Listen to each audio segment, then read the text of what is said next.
seaside style. What is the holiday places? Sticks out half a mile. We present a seaside saga of post-war pier perpetuation, written by Harold Snoad and Michael Knowles, starring John Le Mesurier as Arthur Wilson, Ian Lavender as Frank Pike, and Bill Pertwee as Mr. Hodges in... It sticks out half a mile.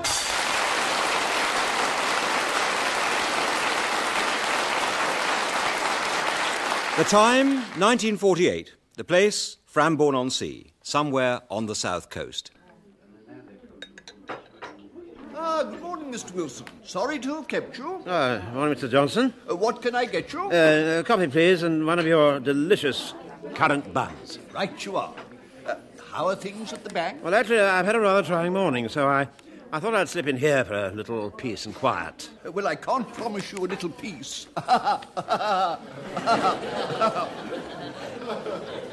Yes. Highly amusing. I won't be a second. Oh, good. Found you, Uncle Arthur. So you have, Frank.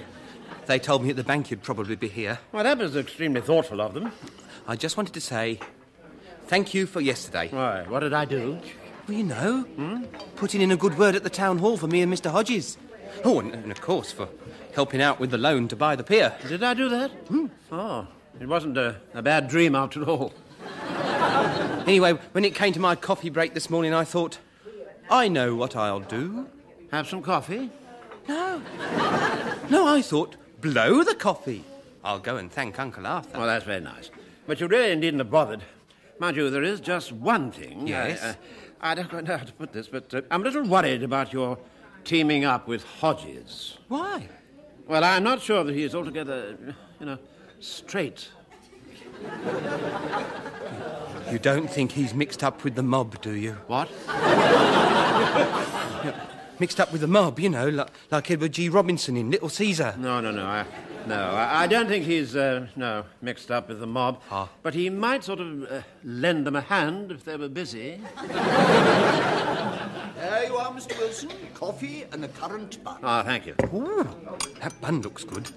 I think I'll have one of those, please. Really? You sure you've got time? Oh, yes, we're not busy. By the way, Mr. Johnson, this is Mr. Pike. He's taken over the pier. Oh, well, it keeps him off the streets, I suppose. So that's another coffee and a bun. Yes, please. Yes. I'm ever so excited, Uncle Arthur. I can't think why. You must have had coffee and a bun before. No, I mean about the pier. Oh, I see, yes. I can't wait to be a typhoon. Tycoon. Pardon? I can't wait to be a tycoon. Do you want to be one as well? Look, Frank, wouldn't you be happier just concentrating on your job at Woolworths? Oh, no. No, I've got a taste for higher things now. It's all happening, Uncle Arthur. No, just calm down, Frank. Mum's ever so thrilled as well. Is she? Yeah, didn't you notice when you had breakfast at our place this morning? She gave you real butter instead of mixing it with margarine. Oh. Did she really? I mean, I can't think of any other reason why she'd do that, can you? No. Oh, incidentally, that was the third time you've had breakfast with us this week. I mean, wouldn't it be easier to have it at your own place? Well, sometimes there isn't time to get back there. Back from where? Well, I don't know, from wherever I've been. Oh, yes, I see. Yes. Oh, anyway, I also wanted to say sorry. What for? You know, for bringing up that business of you and Gloria Smith having an affair. No, not so loud, Frank. Yes, that was a bit below the belt. But not that there was ever anything serious between Miss Smith and I. Of course not. It's just that when I was transferred to Frambourne, I didn't know anybody here. I mean, I was lonely. Oh, you should have bought a budgie. They're good company. Yeah, no, I needed more than that, Frank. I needed to converse. What about a parrot, then? Anyway, I wouldn't really have told Mum about Gloria, you know. Wouldn't you? No, because I know she gets very jealous about things like that. Yeah, she does seem to, yes. Funny, that, really. I mean, you're not married to Mum and you're not walking out with her, are you? No, well, no, she's never been that keen on walking. Why does she get so jealous then? Well, I... There you are. One coffee and one currant bun. Thank you so much. Thank you. Hope you enjoy them. Ooh. Oh, these are lovely buns, aren't they? Yes, they are. Yes, yes. So full of currants. When Mum makes them, I'm lucky if I get one. These are a lot better than Mum's. No, I wouldn't tell her that if I were you. How does he manage to get all these currants? I bet they're black market. You don't know that. Oh, yes. These are definitely under-the-counter currants. Frank, please. I'm really going to make a go of this pier, Uncle Arthur. I can see it now. All brightly painted with bunting and flashing lights, hundreds of people, all the sideshows, trips round the bay, bands playing. I all that admire your wonderful music. enthusiasm, Frank, but there's an awful long way to go yet. All you've got at the moment is a lot of rusty ironwork and half a mile of rotten planking with a hole in the middle. Me and Mr. Hodges have got great plans. Oh, my God, have you? I'm really looking forward to going round the pier this afternoon. You will come, won't you? Yes, I can't wait. These currant buns are really good. We shall need a lot of cakes when we reopen the pier cafe. I think I'll talk to Mr. Johnson about that. Yes, well, if you must. Anyway, I ought to be off. Won't you have another cup of coffee? No, I must get back to the bank. I might get a bit of peace and quiet there. Cheerio, Frank. Cheerio, Uncle Arthur. 2 coffees and 2 currant buns. That's 1 and 3pence, please. Right. Oh, tell me, Mr. Johnson, if I wanted to buy, say, 2,000 currant buns, would you charge me a special rate? Well, that would depend On what? on whether you wanted to take them away or eat them here.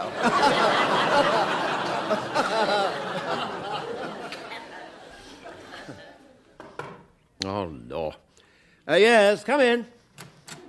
Yes, Miss Perkins? Mr. Wilson, I'm sorry to bother you, but I've got a bit of a problem. Oh, dear. Not trouble at home, I hope. Oh, no, I've got this rather unpleasant man. Oh, I'm sorry, Miss Perkins, but I really cannot get involved in your private life. Oh, no, I mean he's outside. Oh. He wants to see you and he hasn't got an appointment. Oh, hasn't he? No, and he's being rather aggressive. What's his name? Mr. Hodges. Ah, yes. Yes, well, he would be aggressive. And there's another thing I've noticed about him. He's got rather dirty fingernails. I can't stand that sort of thing. Well, that's because he's always sticking mud on his potatoes to make them weigh more. What is he, a greengrocer? I'm afraid so, yes. Anyway, what does he want? He said something about a loan. A loan? Good Lord, he's the last person on earth I'd give a loan to. Well, what shall I tell him? Or just then? say I'm very busy and I can't be disturbed. Oh, right. Good heavens, fancy Hodges asking me for a loan. What happened next? I'll go and tell him then. Oh, Mr. Hodges.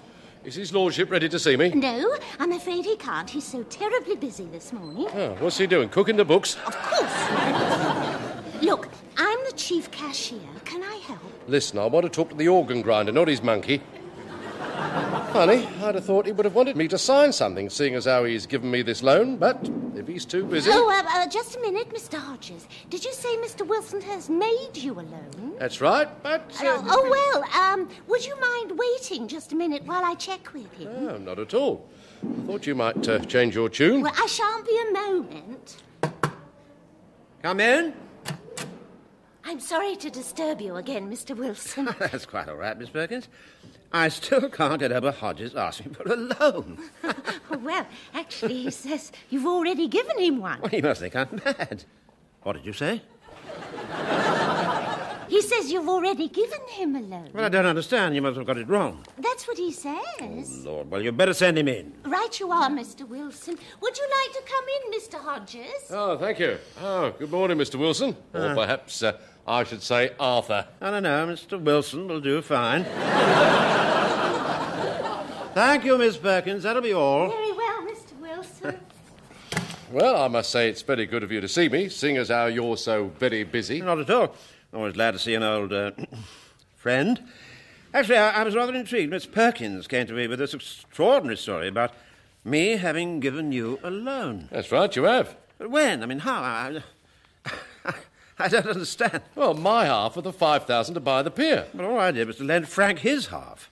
When he wrote the cheque for £5,000, I assumed you'd already given him your share. You've got to be joking. Where would I get that sort of money? I'm a greengrocer. My carrots come out of the ground. They're not the 22-plated variety. Yes, very funny. No, that loan was for both of us, 2,500 each. For both of you? I had no idea. Well, obviously Pikey didn't make it very clear. He certainly didn't. Well, I mean, he's not the brightest of lads, is he? Well, he's easily led. And I'm sorry, but I'm afraid this just isn't on. I dread to think what head office's reaction will be. Here, what are you doing? Well, I'm phoning Pike to tell him the loan is cancelled. Is that Woolworths? Ironmonger, please. You can't do that. Oh, we'll see. Oh, is that Ironmonger? That's right. Frank Pike, Deputy Assistant Under Manager speaking. Oh, good. Now we have listen. firelighters, wirewool, Frank! copper kettles, clotheslines, galvanised buckets, Frank! brass door knocker. Oh. Hello, Uncle Arthur. Didn't know it was you. Now, listen, Frank. Something has sort of come to light. Oh, yes. And as a result, I'm afraid I'm going to have to cancel your loan. Cancel the loan? Yes, I'm afraid so. You can't do that, Uncle Arthur. You promised. I'm really awfully sorry, Frank, but I'm afraid there's been some double dealing going on. What are you looking at me for? What? If you don't give me the loan, how am I going to become a high-powered typhoon? Well, you'll just have to become one some other way. What's Mum going to say? Oh, don't worry. I'll explain it to her. Oh, well, while you're doing that, you'd better explain to her about Gloria Smith and how you and she were, Now, look, Frank. Yes? On second thoughts, perhaps we've been a bit hasty. Perhaps I'm jumping to conclusions. Does that mean we've still got the loan? Well, let's put it this way. Have we still got it? Yes. I suppose you could say that. So I can still be a typhoon after all? Oh, yes. Very well, if you want to. Oh, thank you, Uncle Arthur. Mum won't half be pleased. I say, Uncle Arthur, you're not going to get into trouble with head office over this, are you? Oh, don't you worry, Frank. Actually, I'm quite looking forward to an early retirement. Oh, that's all right, then. Goodbye, Uncle Arthur. Bye. Oh, dear. What's up? I'm afraid Frank's rather cut up about all this. Well, I'm not exactly over the moon. Yes, well, it's like this, you see. Frank has taken it rather badly. Now, I have to ask myself, have I the right to stop a promising, dynamic young executive on the brink of a brilliant career? Who are you talking about now? Well, Frank, of course. Oh, I didn't recognise the description for a moment. Sounded more like Paul Getty. I think the bank has a duty to nurture young talent. And not so young talent. Quite. Do I take it, then, that we have got the loan after all? Yes, it would seem so. Well done, Arthur. You won't regret it. I'm sure I will.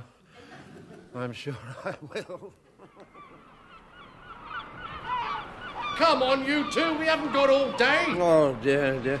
Why does Hodges always have to shout? Come on, Uncle Arthur. All right, I'm coming. Hello, Mr. Hodges. Hello there, Parky. Mr. Wilson. Well, let's have a gander at the pier then, shall we? That's what we're here for. Yes. Isn't it exciting, Uncle Arthur? Well, no, not really, no. It's a bit chilly, actually. Come on, then. In we go. I think you might find that a bit difficult. Rubbish. We've only got to go through the gate. Blimey, it's locked. That's just what I was going to say. There's an enormous padlock on it, you see. All right. I know what a padlock looks like. I don't know what they're playing at. The town clerk's office definitely told me it would be open. But I'll just have to smash it open, that's all. Do you think that's wise? Hey, you there. What do you think you're doing to those gates? You talking to me? I'm not talking to the ruddy seagulls. That is council property you're defaming. As a matter of fact, these are my gates. And mine. Why, what are you, scrap merchants? How dare you?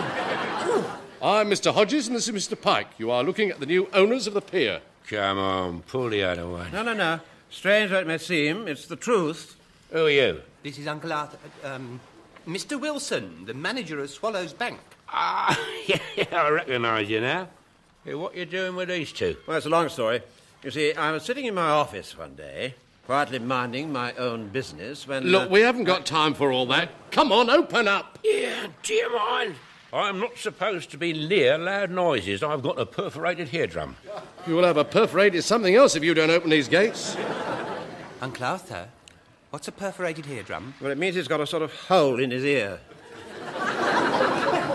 we've all got that, haven't we? Look, would you mind awfully opening the gates, Mr. Guthrie. Guthrie? Well, all right then, seeing as it's you that's asking. There we are. About time. What exactly do you do on the pier, Mr. Guthrie? Well, I am the chief attendant. Chief attendant? That sounds very important. Oh, it is. How many attendants are there? Only me. There used to be 5 of us. When the war came, I was the only one that kept going. You kept going to war? No, the others went to war. I kept going here. I would have gone, but what with me ear and me fallen arches... Oh, dear. And then there is my chest. Yeah. I've a lot of trouble with that. Really? Yeah, my wife Hilda says I am a martyr to it. I shall get in touch with the radio doctor if I were you. I did. What did he say then? Well, he wasn't much help. He just said get plenty of sea air. I was getting that anyway. I've been here for 25 years. Really? Yeah, part of the fixtures I am. The only trouble is the damn. It gets in my joints sometimes and gives me... Look, I'm sure your medical history is highly fascinating, but we've got work to do, so shift over, Crabtree. The name is Guthrie. All right, shift over, Guthrie. I've told you loud noises are bad for me. I'd suggest to you that you keep out of Mr. Hodges' way, then. Well, I'm off anyway. It's time for me to inhale my friar's balsam. I'll give him balsam. Come on then, Arthur. All right. I'm coming. Oh, blimey. This brings back memories. You know, I first came on this pier when I was a kid. I didn't know it was that old. You know, sometimes, Frank, you can be awfully amusing without realising it. Oh, yes, he's a real Tommy Handley. Well, Arthur, what do you think? But has he got the timing? That's what makes a great comedian. I'm not talking about Pike, I'm talking about the pier. Oh, I see. He looks good, doesn't he? Good, it looks fantastic. Doesn't it make your art leap, Arthur? It has the reverse effect, actually. It's a triumph of engineering, this is. Just look at that beautiful ornate ironwork. Dropping to bits with rust. Look at the brightly painted stall. The paint's all peeling off and this flooring looks decidedly rotten. It just needs a bit of patching up here and there. I tell you, Arthur, properly handled, this pier could be a little gold mine. I wish I had your faith. It may not look much now, but just give us a few months. You know what you get from little acorns? Big nuts. You know what I mean. Yes, well, I hope you're right. Of course I'm right. I mean, when I started, I was selling apples off a banner, and now look at me. Quite. You know, I put a manager in my shop at Warmington, so that leaves me free to conquer new fields. Talking of new fields, Arthur, who'd have thought that you'd have been made a manager? Well, it's not that surprising. It is permanent, isn't it? I mean, you're not just standing in because of illness or anything. Of course not. I told you, Bert. He's a proper one. Aren't you, Uncle Arthur? Thank you, Frank. I just wanted to make sure, that's all. By the way, Frank, did you bring a tape measure? Oh, yes, Bert. Good lad. What exactly are we going to measure? Well, I want to get a rough idea of the size of the pier. Length, width, and so on. Oh, dear. What's the matter? You did bring the tape. Oh, yes. Only it's not very long. How long is it? 5 feet. 5 feet? But the pier's nearly half a mile long. It's the only one I could get. I got it from Mum's dining box. You must remember to put it back, Frank. She's shortening a pair of trousers for me tonight. Never mind that. If the tape's only 5 foot long, how can we possibly measure anything? Well, we could measure the height. How? Well, we just wait for high tide, then hang the tape over the side, and if it touches the water, we know the pier's 5 feet high. Brilliant. Thank you. I worked that out all by myself, Uncle Arthur. Yes, I know you did, Frank. That's what worries me.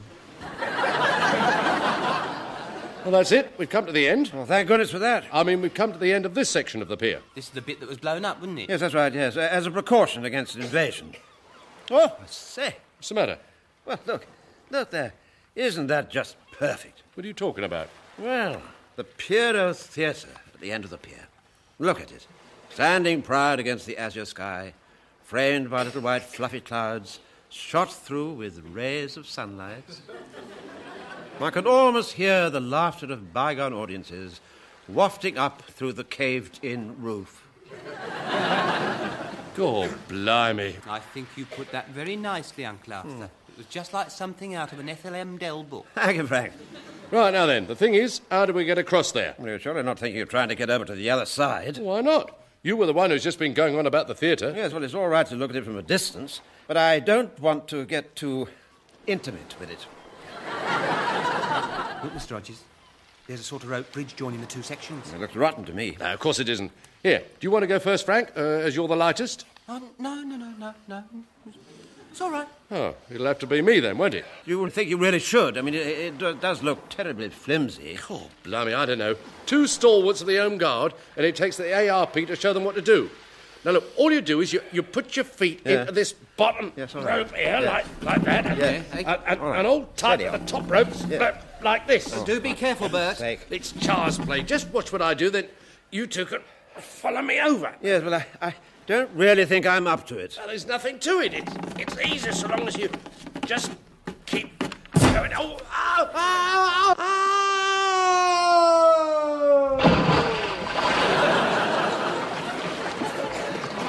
Oh, he's fallen in. Oh, dear. Yeah, so he has. Are you all right, Mr. Rogers? Of course I'm not all right. Look here, hold on to the rope. What the... do you think I'm doing? He sounds a bit cross, doesn't We he? did warn him, didn't we? I distinctly said it looked unsafe. Yes, you did. I remember you did. I've a good mind to leave him down there. Why? Well, I haven't got over the way he tricked me into that loan. Here, you two, stop jim-wagging. I'm in the water down here. All right, Mr. Rogers, we'll be with you in a minute. Don't go away. Where do you think I'm going? On the other hand, if we don't pull him up, the bank will never get its money. Come on, Uncle Arthur. Give me a hand. Come on. All right, then, all right. 1, 2, 3. Heave! Heave! Mr. Rogers! What is it? We're bringing you up now. I can see that. Get on with it. He hasn't lost that fatal charm, has he? What? Oh, never mind. We're nearly there. All right, Hodges. All right. Give me your hand. There you are. Come on. Took you long enough, didn't it? Oh, well, there's absolutely no need to be so grateful. Oh, Mr. Rogers, you're all wet. Well, now, isn't that a surprise? You do look funny. Have you looked in the mirror recently? Hey. What's going on here? Yeah. Didn't you see the sign? No swimming allowed off the pier? That's all I need. Witty remarks from a walking medicine chest. You ought to get those wet clothes off, Bert. You'll catch your death. If I take my clothes off, I'll be even colder, stupid. Oh, I never thought of that. Mr. Gussie, do you think you could possibly find something for Mr. Hodges to wear? What do you have in mind? I got a bit of tarpaulin. Or there's some old sacking they used to wrap the fish in.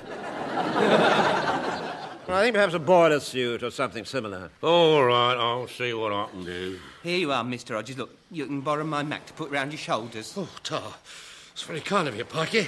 Why don't you go and sit down by the railings over there? Look, you'll be out of the wind a bit. It's a good idea. Oh, dear. Oh, dear. Oh, dear, oh, dear, oh, dear. What's so funny, Uncle Arthur? Well, it's just that I rather thought this pier venture might land one of you in deep water, but I've no idea it'd be so soon. Mm-hmm. Don't lean back, Bert. That railing's all rusty.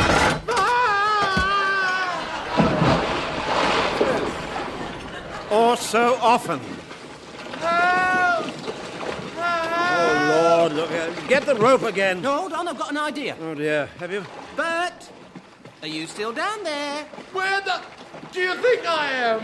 Why don't you swim back to the shore? And why don't you go and get... Look, that way we can measure the length of the pier properly. All we have to do is count your strokes as you go along, turn them into feet, divide by 2. See, every 2 strokes will be 6 feet. Idiot fool! Just wait till I get back up there! I've said it before and I'll say it again! Hooligan!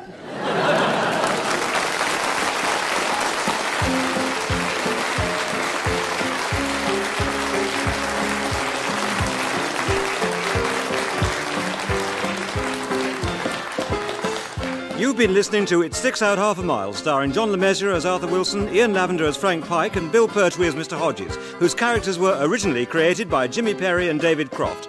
Also in the cast were Vivienne Martin as Miss Perkins, Glyn Edwards as Guthrie, and Michael Bilton as Mr. Johnson. It Sticks Out Half a Mile was written by Harold Snowd and Michael Knowles, and produced by Martin Fisher.